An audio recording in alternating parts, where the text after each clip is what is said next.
All right, so last week we started a new sermon series where we were talking about blessing our community.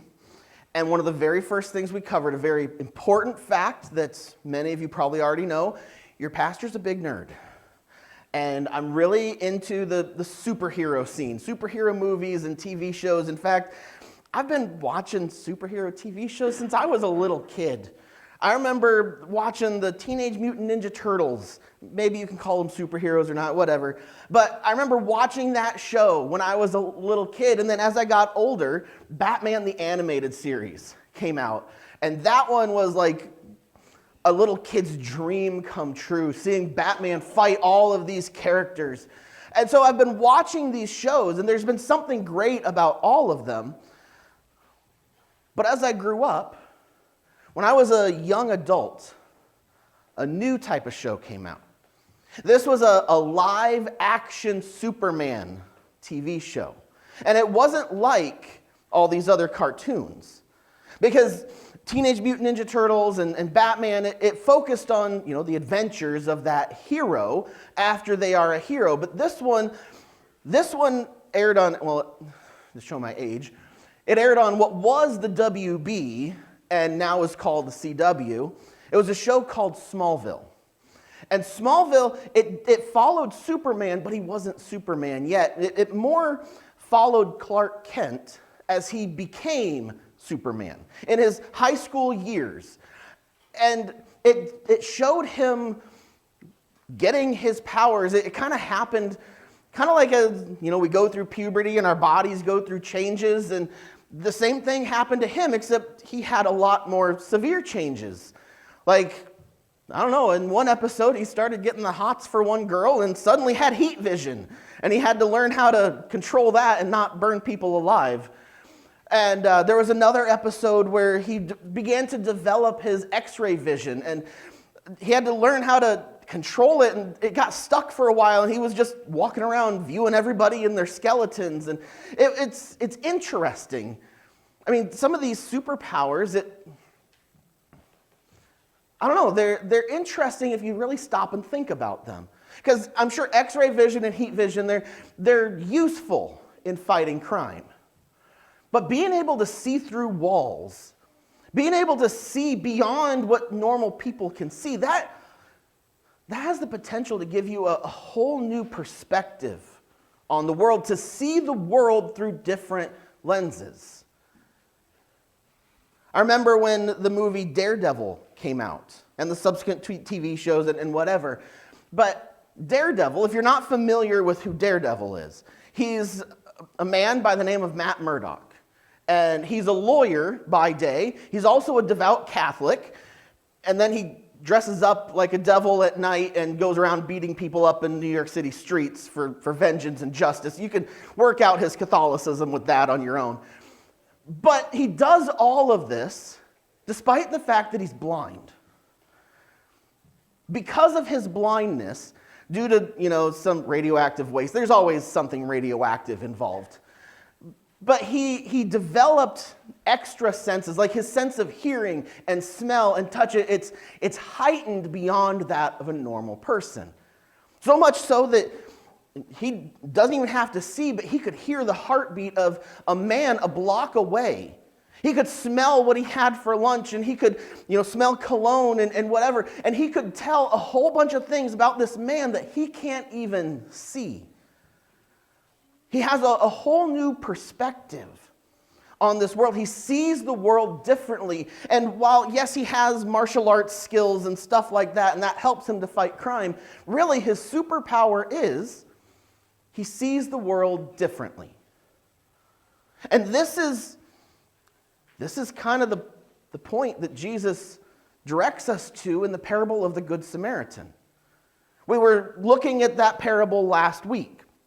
And we looked at the question, the challenge that this lawyer, this Pharisee, the teacher of the law, brought to Jesus when he asked, "What must I do to inherit eternal life?" And they discussed it, and it came to love God with all your heart, soul, mind, and strength, and love your neighbor as yourself. And the guy pushed back on that second one, asking, "Who is my neighbor?" And that's where we get this parable. And in conclusion, we got to that last week. At the end of the parable, Jesus gives the command, gives the direction, go and do likewise. That was where we left things last week. Go and do likewise. But if we're honest, that's easier said than done. Because so many times, we know what we're supposed to do. We know that we're supposed to help our neighbors. We're supposed to love our neighbor as ourselves. We get that, and we want to do that. But so many times we find it hard because we don't know. We don't know what's going on in people's lives. We don't know the hurt and the pain that are present in someone else's life. And so how can we help them if we can't see the need? And this is where Jesus goes in the parable. If you have your Bibles, we'll be in Luke chapter 10, same as we were last week, starting in verse 30. Jesus says, "A man went down from Jerusalem to Jericho. He encountered thieves who stripped him naked, beat him up, and left him near death." Now this kind of sets the scene for us. It paints a picture of where we're at. And I don't know, being a nerd, it helps to picture it in the comic book. If you were reading a comic book and this scene were to be painted, it would start out just a guy. Maybe he's leaving work. He had to stay a little late because, reasons, and everyone else left before that. And so he's venturing out in the parking lot and walking down the abandoned streets all by himself. And of course, it's a comic book, and so it's probably rainy and stuff. Everything happens at night when it's rainy. And so he pulls his coat up around him and he walks down these dark alleys. And as he's walking, he hears something behind him. It sounds like footsteps. So he stops and he turns around, but there's nobody there.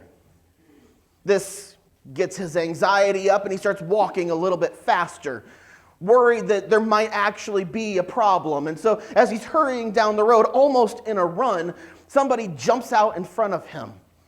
A guy with an evil grin, and he just knows that something is about to happen. And so he turns to run the other direction, but there's another behind him, and he's trapped. He can't go anywhere. And that's when the comic book would fade to black, and we wouldn't really see what happens, but Jesus tells us exactly what happens. This man is robbed and beaten. I was listening to the 10-Minute Bible Hour podcast a few weeks ago, and the host, Matt Whitman, was telling a story about a trip that he and his family took. They went to another country, and it was a bigger city, a touristy thing. And he was saying that they were riding on public transport. I think it was a train.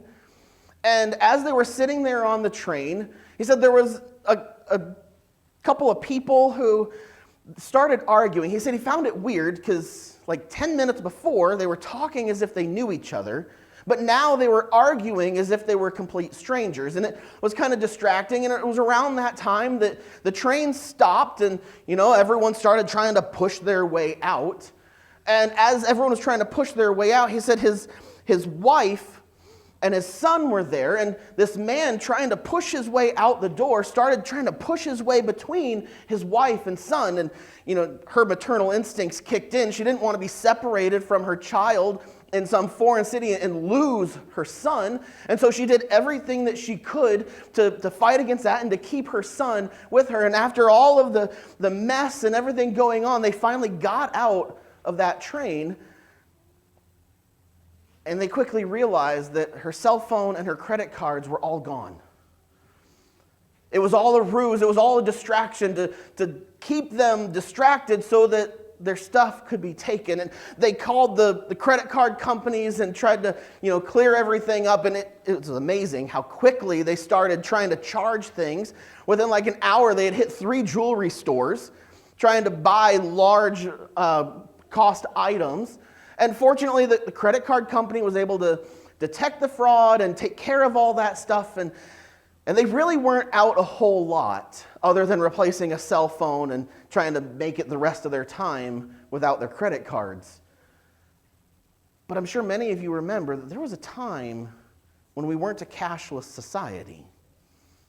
And if you wanted to spend money, you didn't just have a plastic card in your pocket.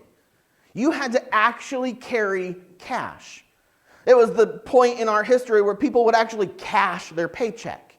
They maybe put some of it in the bank, but if they wanted to put gas in the car, if they wanted to buy anything, they had to have cash. And so it was not uncommon that people would carry hundreds of dollars in cash in case they needed it. This guy did not live in a cashless society. It wasn't, well, I lost my wallet, but I'm going to just call the bank and they will take care of everything. I mean, he was leaving Jerusalem, going to Jericho. There's a really good chance that he had at least a full day's wages on his person. And if he had any other profession, maybe he was a merchant or something, it's likely he had more than that. Thousands of dollars. No bank to back him up to say, well, we'll take care of it, we'll absorb the loss for you. He was just out thousands of dollars. And then there's the fact that they took his clothes. They didn't just stop it at stealing his wallet and stealing his money. They stripped him naked and took his clothes.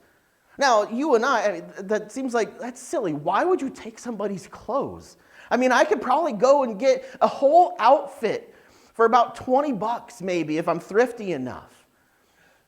But in this time, before manufactured clothing, I mean, if you were going to have an outfit, if you were going to have clothes, they were hand woven.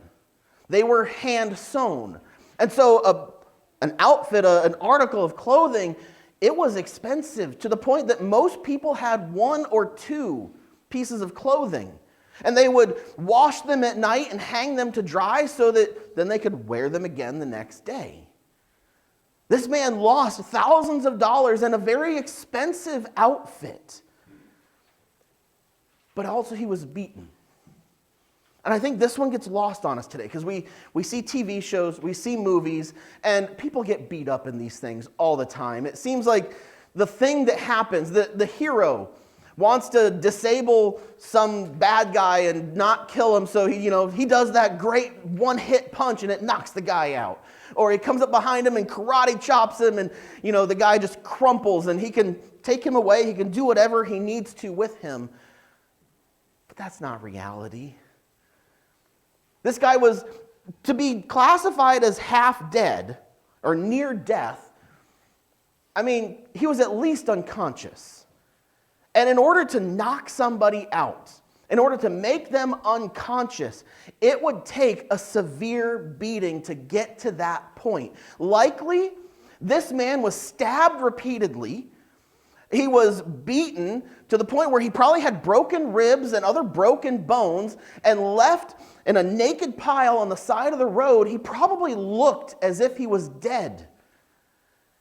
And even though he wasn't, without proper medical attention, he would be soon.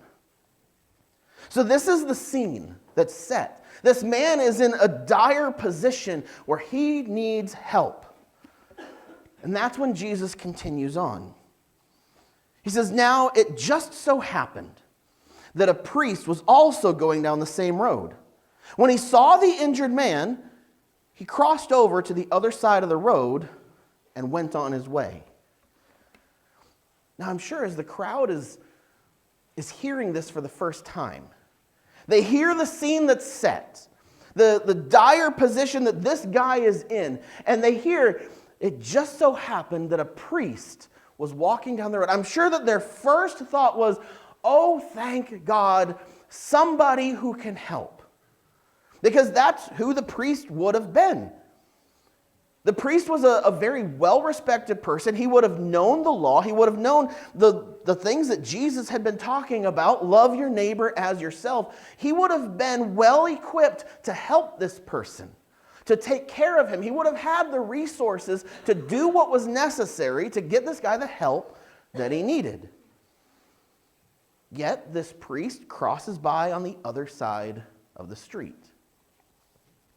If we go back to our comic book scene, I mean, Who would you expect? Somebody who would come on the scene that's in a good position to help this man who's been beaten. I mean, a nurse? A doctor? Maybe somebody, they just got off their shift and they're coming down the street and they come across this man and they are perfectly positioned to be able to help. They've taken the Hippocratic oath and, they are the ones where you would see, oh, this person's coming down the street, this doctor is coming along, thank God he's saved. But that doctor, as he sees the man on the ground, he steps over him, crosses by to the other side of the street and goes down the other sidewalk and just keeps going on his way. And I'm sure that we could come up with all the justifications. I'm sure the doctor was really worried about a malpractice suit. If he started trying to help this guy, we live in America, and people are sue happy, and I'm sure he's going to get sued for this, that, or whatever if he tries to help. Or maybe he just got done with a hard day's work, just got done at the hospital, and, if he calls in and tries to get some help, he's going to be detained, he's going to be asked questions. In fact, there's a chance that maybe they're going to think that he did it and is trying to cover his tracks, and it's just going to cause a whole lot of problems for him. We don't know the justification of this priest, but shortly after the priest steps aside and walks on by, Jesus says, likewise, a Levite came by that spot, saw the injured man, and crossed over to the other side of the road and went on his way. Now, a Levite, they were a little bit lower than the priests. They weren't to the same level, the same prestige as a priest, but they were still in that same category. The Levite would have known the law.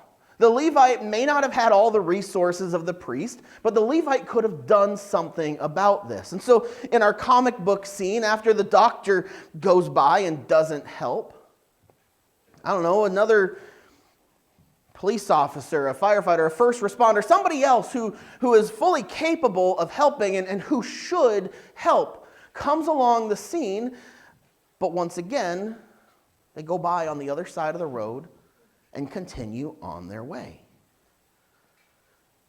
He would have known the law. He would have known to love your neighbor as yourself. That's the problem with this priest and Levite. They should have known better. They did know better. And yet they didn't stop and help. And that's a story of so many people who've been hurt by the church. People who should have known better. Now we know we live in a fallen world. People are going to hurt you. I'm sorry, that's just reality. We fully accept that and embrace that robbers are going to steal from you and liars are going to lie to you. That's just the way this world works. But when it's people in the church, when it's people who should know better, it just hurts that extra bit. Because they're the ones who are telling the world, we need to love and we need to help. And this is what God says and this is how we get close to God. And so they should know better. And so when they don't help, when they are the ones who are hurting people, it stings that extra bit. As a pastor, I can't go too long without hearing stories of people who have been hurt by the church. Maybe it was a pastor or a priest. Maybe it was some church leader. Maybe it was just some average Joe in the church. But they do something. They say something. They don't do something. And they hurt someone. And those people, they don't look at the church the same again. If that's you, if you are that person who has been hurt, who that church person has done something or didn't do something when they should have known better, on behalf of the church, I'm sorry. I'm sorry that they did that. No excuses. They should not have done that. That is not what Jesus teaches. That is not how he has called us to act. And I'm sorry. It hurts when people who should know better don't do what's right. But this is where we come to the namesake of this parable. In verse 33, Jesus says, a Samaritan who was on a journey came to where the man was. But when he saw him, he was moved with compassion. The Samaritan went to him and bandaged his wounds, tending them with oil and wine. Then he placed the wounded man on his own donkey, took him to an inn, and took care of him. The next day, he took 2 full days' worth of wages and gave them to the innkeeper. He said, take care of him, and when I return, I will pay you back for any additional costs. Now, I'm going to point out what I did last week. This is a fictional story. This didn't really happen. Jesus is making it up, and he could rearrange and he could make it say whatever he wanted in order to make the point that he is trying to make. And so Jesus could have made the person injured, the Samaritan, and made the hero a Jew. Jesus was well aware of the racial tensions that we spoke of last week. He knew all about it. And in spite of that, knowing all of that, Jesus chose to poke the bear.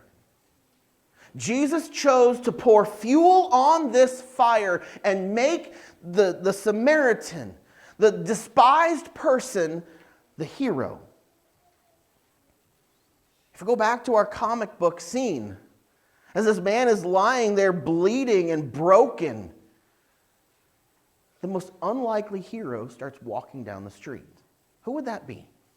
In your own mind, if you're picturing this comic book and somebody starts walking down the street and this is a person, you're like, there is no way that person's going to stop and help. In fact, they're probably going to try and see if there's anything left to take. They're going to take advantage of this person. At the very least, they're definitely not going to help. Who is that person in your mind? The most unlikely of hero. Maybe it's some backwoods redneck hillbilly. Maybe it's some, young thug with his pants, halfway down his legs. And maybe it's some homeless person with 3 coats that he's found and hair all over and he smells bad. And you're like, there is no way that person's going to be the hero. There is no way that person is going to stop and help. Yet that's exactly what happened. That's who came walking down the street. And Jesus said, when he saw the man, he was moved with compassion. The literal translation says that he was moved in his bowels. That doesn't quite work in our translation these days. At that point, they understood the bowels as being the core of our emotions. And so it would be, his heart was moved. His heart connected with this person. He saw this man broken, having lost everything. And his heart went out to him. He had compassion on him. You see, there was a stark difference between how the Levite and the priest saw this man and how this Samaritan, this unlikely hero, saw the same thing. He saw the same scene, yet he saw it differently. He used his, I don't know if he was Superman, his X-ray vision. He used his compassionate eyes, and he saw the world differently. He saw this man differently. He didn't see just another victim. He saw a kindred spirit, and his heart went out to him. Jesus commended this Samaritan for his compassionate eyes, and he said, "Go and do likewise." Just as this Samaritan did, just as this Samaritan saw, go and do likewise. But as we said at the beginning, that's easier said than done. Because so many times we don't know of the problems. And if we don't know of the problems, then we can't help. We don't see the need. The truth is, there are problems all around us. I mean, you don't have to go very far. It could be just the person sitting right next to you. The people that you interact with on a daily basis. There are problems all around us if we just have the eyes to see them.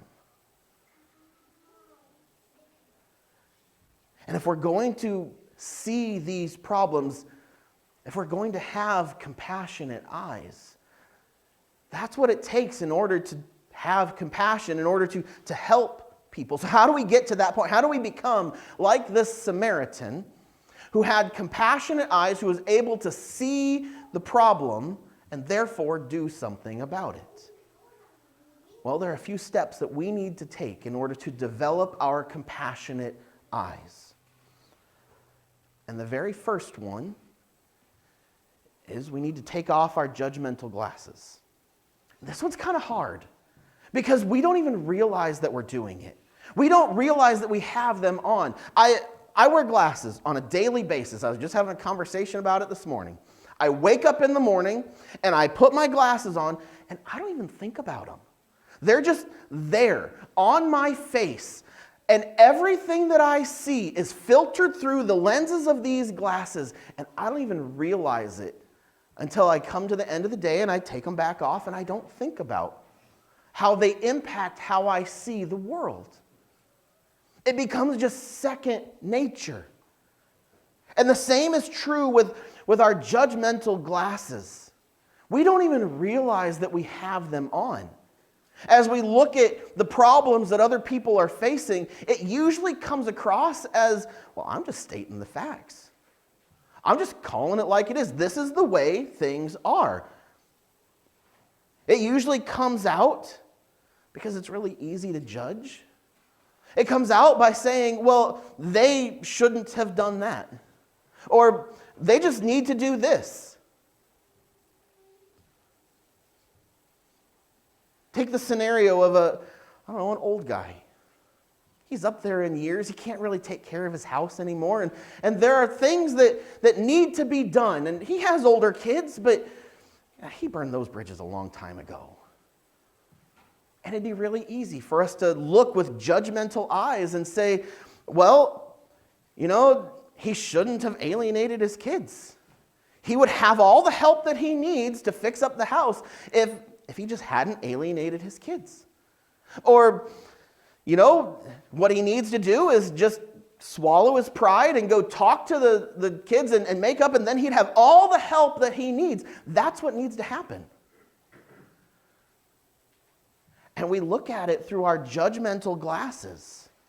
We almost look at it as if they've made their bed and now they need to lie in it. They, because of their actions or because of their inactions, they deserve this. Why should I help? I didn't create the problem. I can't help but think that this was the mindset of the priest and the Levite. They saw this man lying on the side of the road, and I'm sure that thoughts went through their head. Oh man, the guy should have known better. That was a terrible time to be traveling. You shouldn't do that. If you're going to travel, you need to, go with a group. It's going to protect you more. I feel bad for him, but that's kind of what you get. And we look at people through our judgmental glasses. It's kind of like Superman trying to use his X-ray vision while wearing lead spectacles. It completely blinds him. There is no way that he can use his X-ray vision with those lead spectacles, and we do the same thing with our judgmental glasses. There is no way that we can view the world with compassionate eyes if we're wearing judgmental glasses. It filters everything that we see, and all the compassion is filtered out through judgment. The second thing we need to do, if we're going to develop these compassionate eyes, well, then we need to remember that you're a servant and not a judge. And I know the immediate Christian response is, Jesus doesn't say not to judge. In fact, he gives us clear instruction that we are to not judge hypocritically. It's okay for me to point out the speck in my brother's eye if I get the plank out of mine first. And it's absolutely true. We are called to direct people to God's holy standard. And it's not wrong to judge. I agree, but that's not what I'm saying. This isn't a reminder that you should never judge. This is a reminder that you're not the judge of who deserves compassion and who doesn't. Because so many times, especially with our judgmental glasses on, we look at them and say, they don't deserve to be bailed out. They have dug this hole for years. This is the consequences. And if I bail them out, if I take care of them, well, then they're never going to learn. And we set ourselves up as the judge to say, they deserve it, they don't. I am the arbiter of what is good and what is right, and who is deserving of someone to look at them with compassion. But what if we're wrong? I mean, it's one thing if we're wrong and we're overly compassionate, that's one thing. But what if somebody is deserving of compassion? I mean, if you want to even classify it as deserving, and we judge wrong. We judge them as someone that we shouldn't help. And we don't even have all the information. We don't have the whole story. We're basing it off of our limited knowledge. Now, I understand we're called to be shrewd. We only have so many resources. We only have so much that we can do to help. I get that. We need to be wise about how we use our time and how we use our money and what we do to help other people. We need to be wise. I get that completely. And if somebody burns you, you help someone out and they don't use it properly, or they just blow it, and it can put a sour taste in your mouth. And you don't want to help that person again, and that's understandable. Be wise about how you use your resources. But when we use that as an excuse to raise ourselves to the level of judge, and we take what this person did and we hold it over this person over here, to say, well, you don't deserve this. I shouldn't help you because, well, you did this to yourself. Because there's someone else who could help you because you did this, that, or whatever. What we've done is we've elevated ourselves to the level of judge. And that's not our role.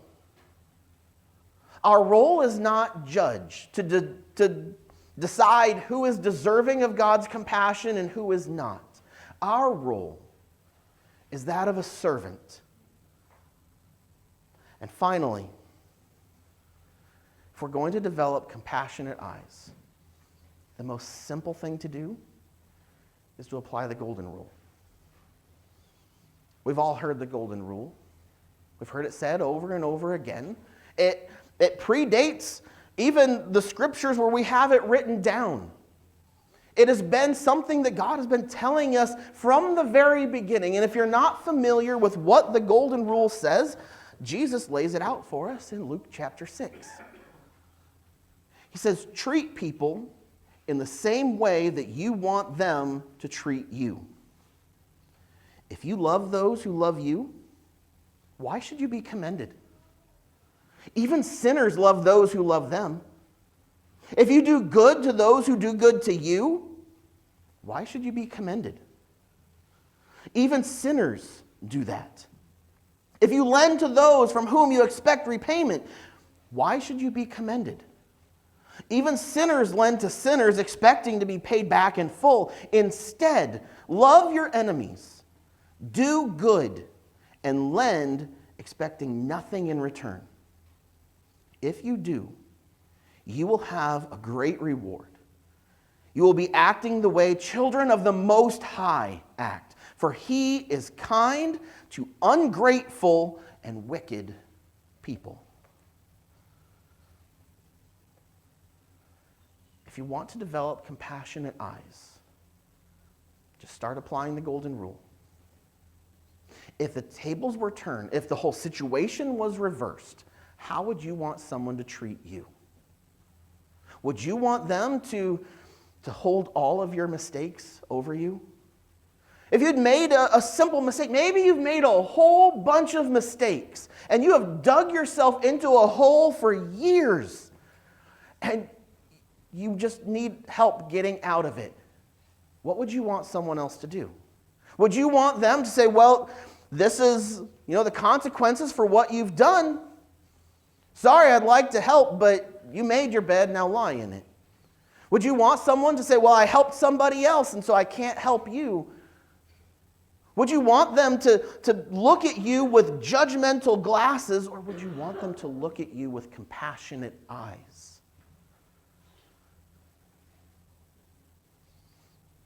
That was the Good Samaritan's superpower. He was able to see the world differently. Because he had compassionate eyes, he saw the same thing that the priest and the Levite saw. But with his compassionate eyes, he was moved with compassion and he did something about it. And Jesus said, go and do likewise. This Samaritan saw a problem. And he was moved with compassion. He said, there's a problem here and I can help. Maybe it's not a big thing. And yeah, it's probably going to cost me some money and it's definitely going to cost me some time. But I can help. I can do something. I can meet this need. That's what it means to bless our community. To help those who have a need. Because there are lots of needs. There are lots of people struggling with lots of things. And maybe it's just being there to listen. Maybe it's giving somebody a hand up, maybe even a hand out. Caring for the need. And, truth be told, there's a really good chance they're going to be ungrateful. There's a really good chance it's never going to come back to you. But even God is kind to the ungrateful and wicked people. And we have been called to love God and to love our neighbor as ourselves. When we take off our judgmental glasses, when we stop making ourselves the judge of other people, and when we decide to do what God has told us and treat others how we want to be treated, well, then we begin to see the world differently. We begin to see with compassionate eyes. And then we can go and do likewise. Then we can go and we can help our neighbor. Then we can go and we can bless our community. But it takes seeing the world in a whole new light. It takes the choice on our part to take the steps to develop and to use those compassionate eyes. Lord Jesus, I pray that you would give us compassionate eyes. As you have called us to be like this Samaritan, this most unlikely of hero, this person that nobody would think would do anything good. But God, he had a superpower to see the world differently, to see the needs of others, and to be moved by them. And God, I pray that you make us the same. That we wouldn't turn a blind eye. That we wouldn't be judgmental toward people and their needs, but that we would have compassion. God, that we would go and do likewise. God, help us to develop these compassionate eyes so that we can see the problems around us and not just see them, but to be moved to action. Even though it's going to cost us time, it's going to cost us money, and there's a good chance the people won't be grateful. We're not doing it for them, we're doing it for you.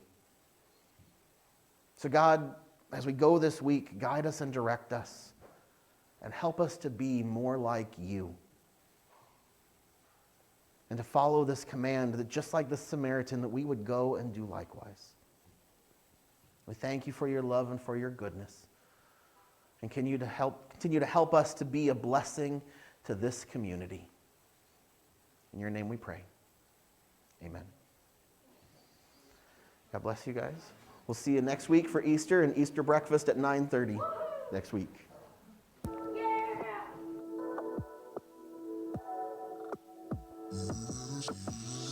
In the silence, standing on this dry ground.